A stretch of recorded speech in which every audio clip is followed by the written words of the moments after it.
Jerusalemites face occupation and apartheid. No amount of strongly worded statements and money pledges can help them. On February 12, the Arab League is holding a conference on Jerusalem to demonstrate Arab support for the occupied city. The Palestinian Authority, PA, seems to have high hopes for it. President Mahmoud Abbas spoke about the suffering of the Palestinian people of Jerusalem, their rights, and their steadfastness. Ahead of the event, Fadi al-Hidmi, the PA's Minister of Jerusalem Affairs, declared that this conference would be different from previous ones and that it would produce interventions that would be felt on the ground.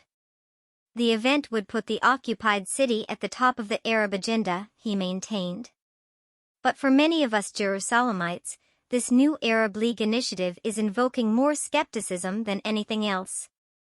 The last time Jerusalem was included in the title of an Arab League get-together, the so-called Jerusalem Summit of 2018, not much changed for us on the ground.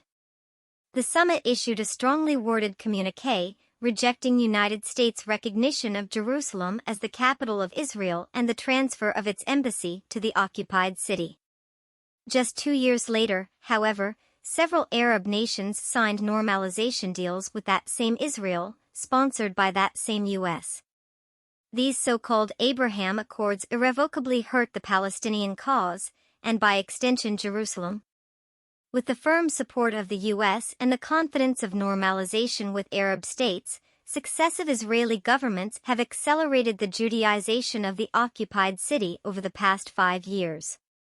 Some of the most brutal tools of the ethnic cleansing of Jerusalem have been the forced evictions and house demolitions perpetrated against Palestinian residents in violation of international law.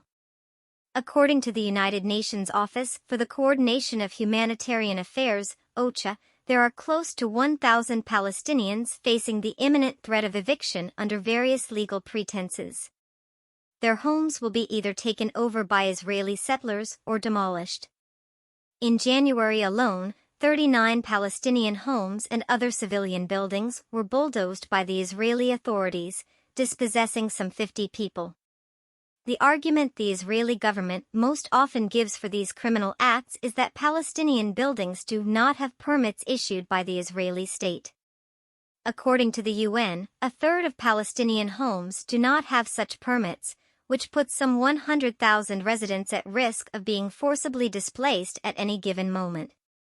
Needless to say, the Jerusalem municipality rarely issues permits to Palestinians, but it readily does so for Israeli Jews and Jewish settlers. Since 1967, more than 55,000 housing units were built for Jews in occupied East Jerusalem. Last year, the local authorities approved the construction of a new illegal settlement of 1,400 housing units between two Palestinian neighborhoods of East Jerusalem, Beit Safafa and Surbeir, cutting them off from each other.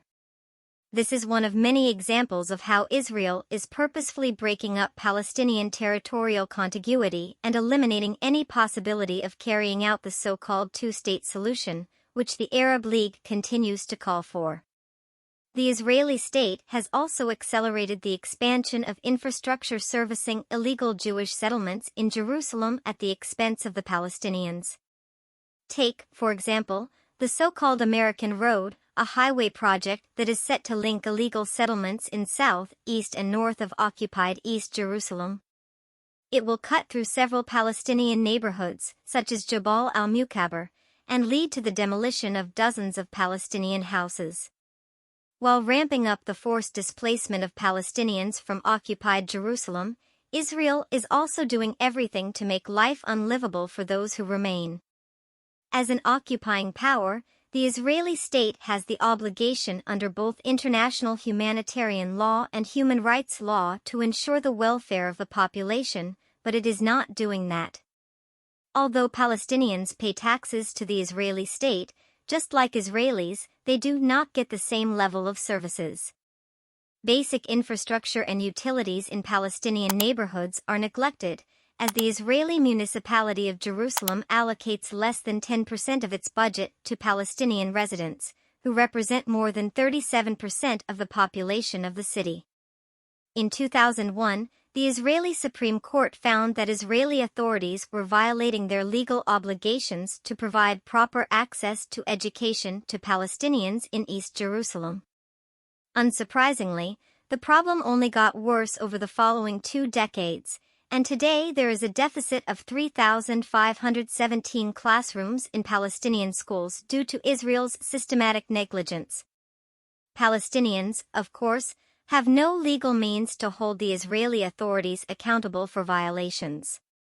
They are not allowed to vote in Israeli general elections and choose who to represent them. At the same time, the Israeli government is trying to bar them from participating in Palestinian politics. In 2021, when Palestinian legislative elections were supposed to be held, Israel made it clear it would not allow Palestinian residents of Jerusalem to vote. Palestinian political parties are also unable to operate freely in Jerusalem. Any event that is suspected of links to the PA is raided and shut down.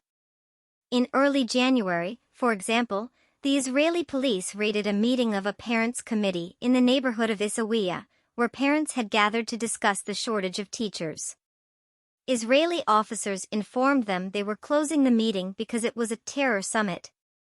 Worse still, the Israeli government has also made it clear that it is in no way committed to the status quo of the holy sites in Jerusalem. Recently, the Jordanian ambassador was violently expelled from Al-Aqsa compound by Israeli police who decided he cannot visit. This is despite the fact that Jordan holds the rights to administer that same compound and other holy sites in Jerusalem under an internationally recognized agreement. Under the rules of the Jordan-run Jerusalem Waqf Department, non-Muslims are allowed to visit Al-Aqsa only during certain visitation hours and only if they respect the holy place. But in the past few years, we have seen more and more Jewish worshippers allowed by the Israeli police to pray in Al-Aqsa, in violation of these rules. Meanwhile, Palestinian Muslims from outside Jerusalem are regularly barred from visiting their holy place and praying. It should also come as no surprise that while dispossessing the Palestinians of their homes, proper services, and even access to their holy places, Israel is also ramping up the economic oppression of the Palestinian people in Jerusalem. Palestinian Jerusalemites suffer from high poverty rates and economic insecurity, which is only getting worse. In East Jerusalem, an estimated 77% of Palestinians live under the poverty line, compared to 23% of Jewish residents of West Jerusalem. Palestinian businesses in Jerusalem are being suffocated, as Israel deepens our isolation from the rest of Palestine. A system of walls and military checkpoints deny access to Jerusalem to visitors and shoppers from nearby Jerusalemite towns like Abu Dis, Al-Ram, and Hizma, as well as from the West Bank and Gaza. This isolation has been detrimental to the local economy. In addition, Palestinian business owners face exorbitant taxes without any support from the Israeli state or the PA. This has led to the closure of at least 250 Palestinian-owned shops in recent years, according to local media. Indeed, Jerusalem does need assistance, including financial support. The PA is hoping that the conference in Cairo will help raise much-needed funds to support the educational and healthcare sectors and give the local economy a much-needed boost of foreign investment. But any such support, if it indeed materializes, would only bring limited, temporary relief to Jerusalemites. Our city suffers from occupation and apartheid. We need action on the political front and we need it immediately. Strongly worded condemnation and communiques will not do.